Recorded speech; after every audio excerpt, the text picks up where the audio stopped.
विद्यार्थी, आइए पाठ्यक्रम को आगे बढ़ाते हैं। जैसे यहाँ ब्लैक बोर्ड पर आपको दिखाई दे रहा है, ये माइनर विषय शिक्षा शास्त्र की क्लास है और यहाँ हम यूनिट सेकंड की बात कर रहे हैं, द्वितीय इकाई की बात कर रहे हैं। और द्वितीय इकाई के अंतर्गत बहुत सारे विषय वस्तु को पिछले लेक्चर में आपने अध्ययन किया था, उस पर पठन पाठन हुआ था, जिसमें खास करके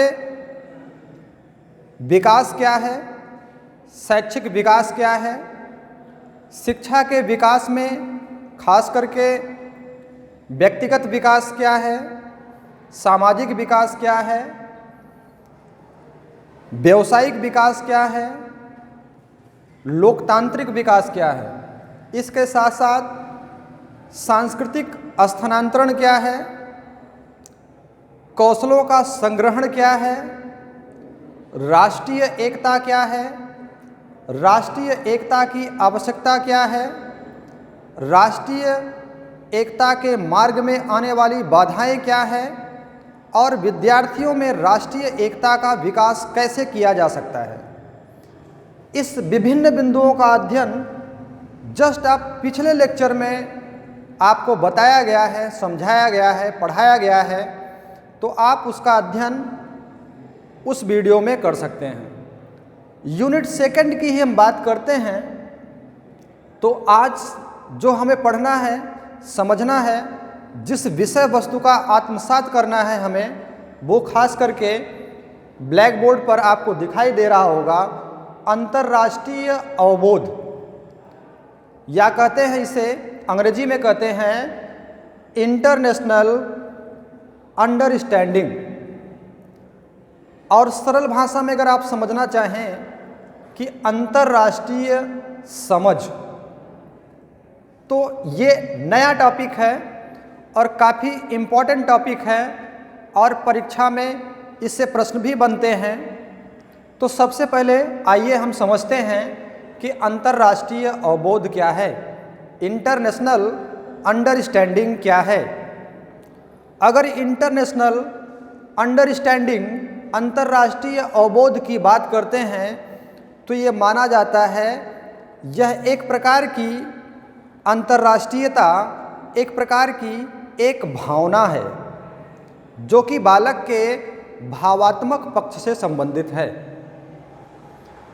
अब ये भावना क्या है, तो कह सकते हैं कि अंतर्राष्ट्रीयता एक भावना है जिसके अनुसार व्यक्ति केवल अपने राष्ट्र का ही सदस्य नहीं होता। अंतर्राष्ट्रीयता एक भावना है जिसके अनुसार व्यक्ति केवल अपने राष्ट्र का ही सदस्य नहीं होता है, अपितु वह विश्व का नागरिक भी होता है। अगर हम वैदिक कालीन शिक्षा व्यवस्था को देखें, भारतीय संस्कृति को देखें, भारतीय ग्रंथों को देखें, प्राचीन ग्रंथों को देखें, तो उसमें भी कहा गया है कि वसुधैव कुटुंबकम, कि संपूर्ण विश्व, ये संपूर्ण संसार एक परिवार की तरह है। ठीक है ना। अगर अंतर्राष्ट्रीयता को आप परिभाषित करना चाहें तो इस प्रकार बता सकते हैं, कह सकते हैं कि अंतर्राष्ट्रीय अवबोध का अर्थ है, ध्यान दीजिएगा, अंतर्राष्ट्रीय अवबोध का अर्थ है संसार के विभिन्न राष्ट्रों के बीच समझ, संसार के विभिन्न राष्ट्रों के बीच समझ एवं सद्भाव। ठीक है ना। इसका आशय विश्व बंधुत्व, मैत्री या विश्व मैत्री तथा विश्व नागरिकता पर आधारित भावना से है। इसका अगर आपके सामान्य जीवन से एक व्यवहारिक एग्जाम्पल अगर आप देखें, तो अभी विगत डेढ़ दो सालों से एक संकट, एक समस्या आपके सामने है कि एक महामारी कोरोना, और उसमें आपने देखा कि एक राष्ट्र दूसरे राष्ट्र का किस प्रकार सहयोग कर रहा है। तो किससे प्रभावित होकर कर रहा है? इसी अंतर्राष्ट्रीय अवबोध से प्रभावित होकर कर रहा है कि कहीं मेडिकल के उपकरण भेजा रहा है, एक राष्ट्र दूसरे राष्ट्रों को सहायता कर रहा है। ये भावना कहाँ से विकसित हुई? ये अंतर्राष्ट्रीय अवबोध से ही विकसित हुई। ठीक है ना। व्यापार के लिए, तमाम ऐसे संसाधनों के लिए कहीं न कहीं एक राष्ट्र दूसरे राष्ट्र पर निर्भर है, आश्रित है। कहीं खाद्य संकट है, कहीं किसी देश में किसी वस्तु का उत्पादन अधिक होता है तो कहीं कम होता है। ठीक है ना। तो इस प्रकार एक राष्ट्र दूसरे राष्ट्र की जो सहायता करता है, और उसमें जो सबसे इम्पॉर्टेंट बिंदु है, जो सहायक है, जिसकी समझ है, वो अंतर्राष्ट्रीयता का ही है कि अंतर्राष्ट्रीय अवबोध के कारण ही एक राष्ट्र दूसरे राष्ट्र की सहायता करता है। तो हम कह सकते हैं कि वसुदैव कुटुंबकम, कि संपूर्ण विश्व ही एक परिवार के रूप में है। हम किसी राष्ट्र के नागरिक हैं, और राष्ट्र के नागरिक होने के बाद हम विश्व के भी नागरिक हैं। ठीक है ना। तो इस प्रकार हम अंतर्राष्ट्रीय अवबोध या अंतर्राष्ट्रीय समझ को समझ सकते हैं, स्पष्ट कर सकते हैं। एक बार फिर रिपीट कर रहे हैं, आप कहीं लिखना चाहें तो लिख भी लीजिएगा कि अंतर्राष्ट्रीय अवबोध का अर्थ है संसार के विभिन्न राष्ट्रों के बीच समझ या सद्भाव। ठीक है ना। संसार के विभिन्न राष्ट्रों के बीच समझ या सद्भाव, या दूसरे शब्दों में हम कह सकते हैं कि इसका आशय विश्व बंधुत्व, विश्व मैत्री तथा विश्व नागरिकता पर आधारित होता है। यह एक राष्ट्र को दूसरे राष्ट्र से हम की भावना में बांधती है। ठीक है ना। और हर एक राष्ट्र के अस्तित्व के लिए कहीं न कहीं अंतर्राष्ट्रीय अवबोध की आवश्यकता होती है। ठीक है ना। ये तमाम ऐसे बिंदु हैं, तमाम ऐसे पॉइंट हैं जिसके आधार पर आप अंतर्राष्ट्रीय अवबोध को, अंतर्राष्ट्रीय समझ को विकसित कर सकते हैं, स्पष्ट कर सकते हैं, बता सकते हैं। अब अगर इसके आगे हम अध्ययन करते हैं तो ये प्रश्न पूछा भी जाता है, कई विश्वविद्यालयों में, महाविद्यालयों में, कंपटीशन के एग्जामों में इस तरह के प्रश्न पूछे गए हैं कि अंतर्राष्ट्रीय अवबोध से क्या तात्पर्य है। अंतर्राष्ट्रीय अवबोध को स्पष्ट कीजिए, अंतर्राष्ट्रीय अवबोध को परिभाषित कीजिए। इस तरह के प्रश्न आपसे भी विश्वविद्यालय में पूछे जा सकते हैं। अगर हम अंतर्राष्ट्रीय अवबोध को समझ लिए तो अगला बिंदु हमें क्या समझना है कि अंतर्राष्ट्रीय अवबोध की आवश्यकता क्या है। आवश्यकता कि अंतर्राष्ट्रीय अवबोध की आवश्यकता क्या है।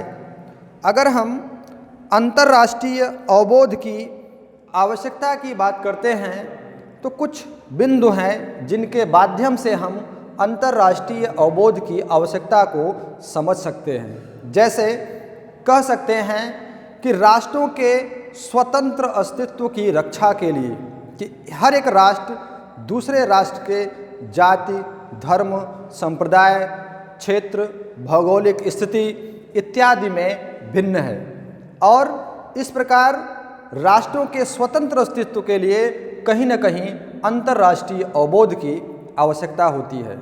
ठीक है ना। ऐसे तमाम बिंदु हैं, तमाम पॉइंट हैं जिसके माध्यम से हम अंतर्राष्ट्रीय अवबोध की आवश्यकता को समझ सकते हैं। जैसे युद्धों की समाप्ति के लिए, कभी शीत युद्ध होता है, एक राष्ट्र दूसरे राष्ट्र में, एक गुट दूसरे गुट में, जैसे तमाम ऐसे संसार में, विश्व में गुटों का निर्माण हो जाता है। विकसित राष्ट्र, विकासशील राष्ट्र, आत्मनिर्भर राष्ट्र, दूसरों पर निर्भर राष्ट्र। ठीक है ना। ऐसे तमाम गुट हैं और उसमें अक्सर शीत युद्ध चलता रहता है। तो इन युद्धों की समाप्ति के लिए हम कहीं ना कहीं अंतर्राष्ट्रीय अवबोध की आवश्यकता को महसूस करते हैं। ऐसे भौतिक आवश्यकताओं की पूर्ति के लिए कि हर राष्ट्र में हर एक वस्तु का निर्माण नहीं होता है, तो ऐसे भौतिक संसाधन तेल है, खाद्यान्न है इत्यादि की आवश्यकता पड़ती है और एक राष्ट्र दूसरे राष्ट्र को सहयोग करता है, व्यापार करता है। लेकिन ये तब तक संभव नहीं है जब उन राष्ट्रों के बीच अंतर्राष्ट्रीय अवबोध न हो, अंतर्राष्ट्रीय समझ न हो। ठीक है ना।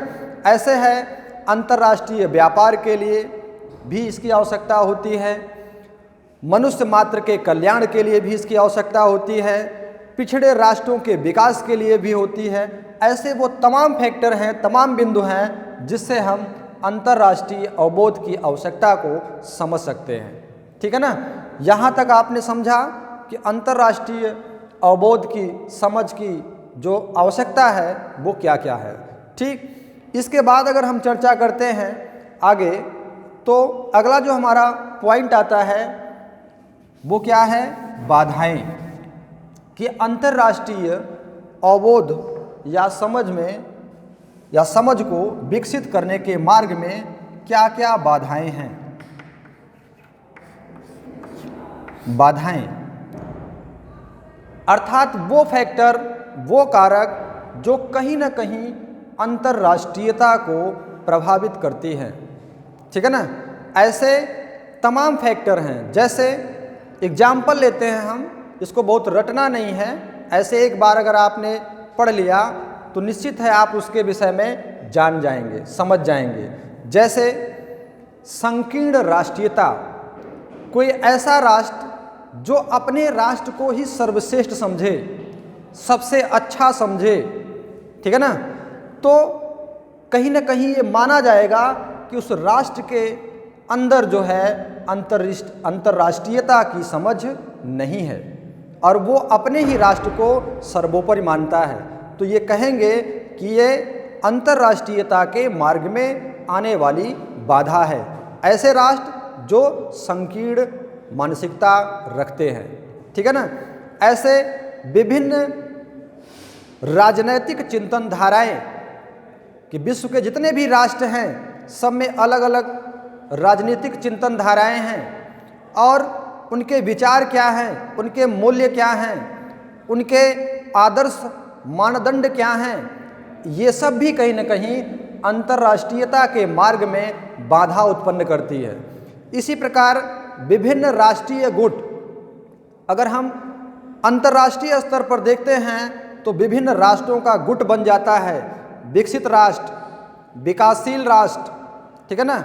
ऐसे राष्ट्रों में भी द्वेष होता है जहां अंतर्राष्ट्रीयता की समझ कम होती है। इसके साथ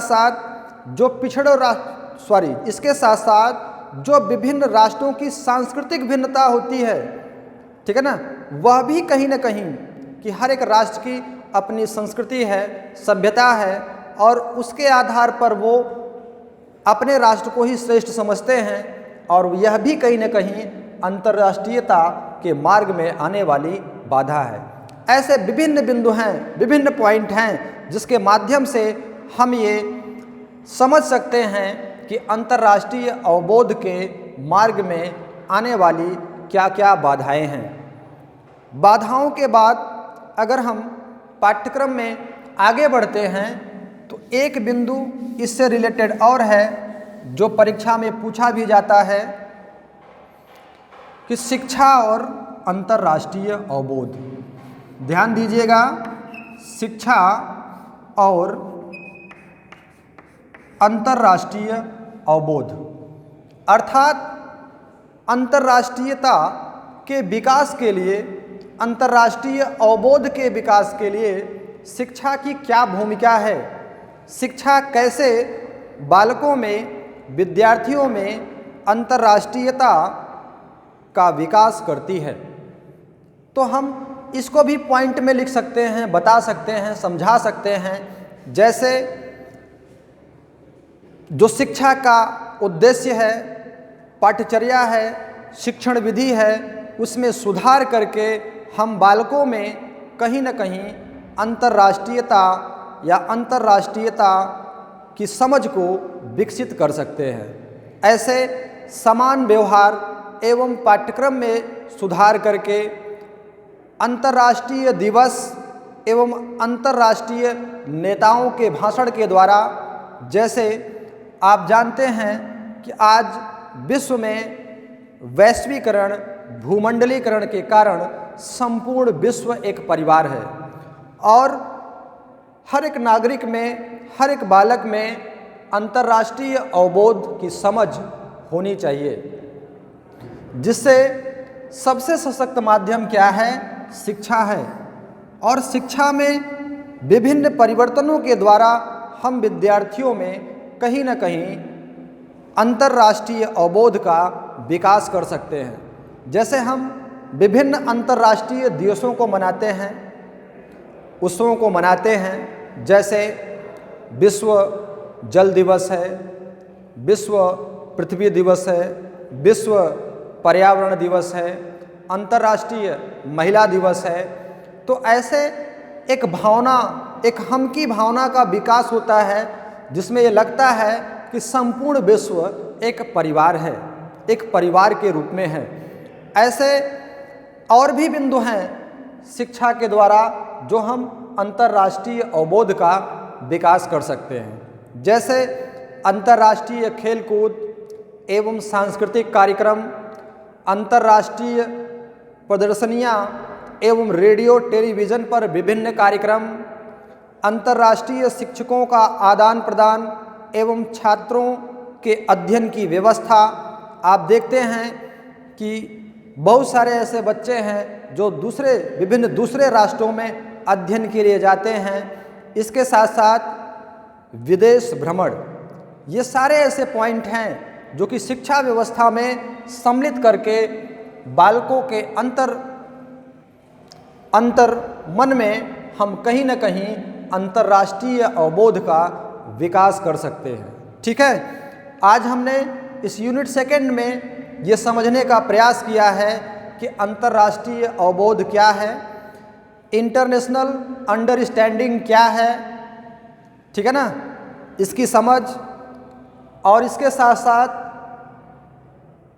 इंटरनेशनल अंडरस्टैंडिंग की नीड्स क्या है, आवश्यकता क्या है, इसके मार्ग में आने वाली बाधाएं क्या हैं, और इसके साथ साथ शिक्षा और अंतर्राष्ट्रीय अवबोध की शिक्षा कैसे इसे विकसित करने में सहायक हो सकती है। ठीक है, अब यूनिट सेकंड में अंतर्राष्ट्रीय अवबोध को समझने के बाद जो सबसे अंतिम बिंदु हमें समझना है, और इसी के साथ ही यूनिट सेकंड आपका समाप्त हो जाएगा, वो बिंदु क्या है? आइए देखते हैं। जो सबसे अंतिम बिंदु है यूनिट सेकंड में, वो हमें क्या पढ़ना है? मानव संसाधन विकास। मानव संसाधन विकास। मानव संसाधन विकास। अगर आपसे पूछा जाए, परीक्षा में प्रश्न भी आ जाए कि मानव संसाधन विकास क्या है, तो आप कह सकते हैं किसी संगठन के लक्ष्यों को प्राप्त करने के लिए वैयक्तिक कर्मचारियों, उच्च स्तरीय एवं अधीनस्थ समूहों, दलों तथा संगठन के स्तर पर क्षमताओं एवं विकसित करने की सतत एवं नियोजित प्रक्रिया ही क्या है? मानव संसाधन विकास की प्रक्रिया है। इसके पृष्ठभूमि में अगर हम जाते हैं तो ये माना जाता है कि मनुष्य स्वयं एक संसाधन है। ध्यान दीजिएगा, दो वर्ड हैं यहाँ, मानव और संसाधन।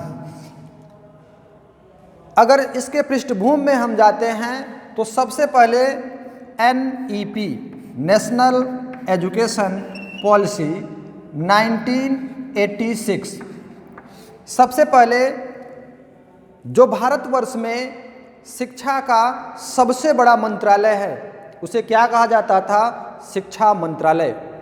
लेकिन जब ये संकल्पना शिक्षा जगत में आई कि मानव भी एक संसाधन है, मनुष्य स्वयं एक संसाधन है, उस पे सही दिशा में पूंजी का निवेश करिए। यदि वह सफल हो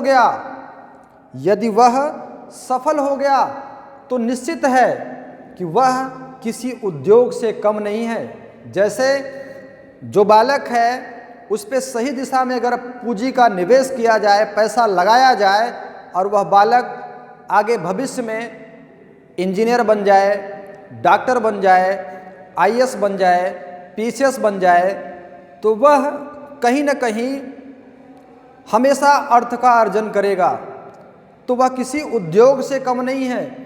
इसलिए पहली बार राष्ट्रीय शिक्षा नीति 1986 में जो शिक्षा मंत्रालय था उसका नाम बदलकर मानव संसाधन विकास मंत्रालय कर दिया गया।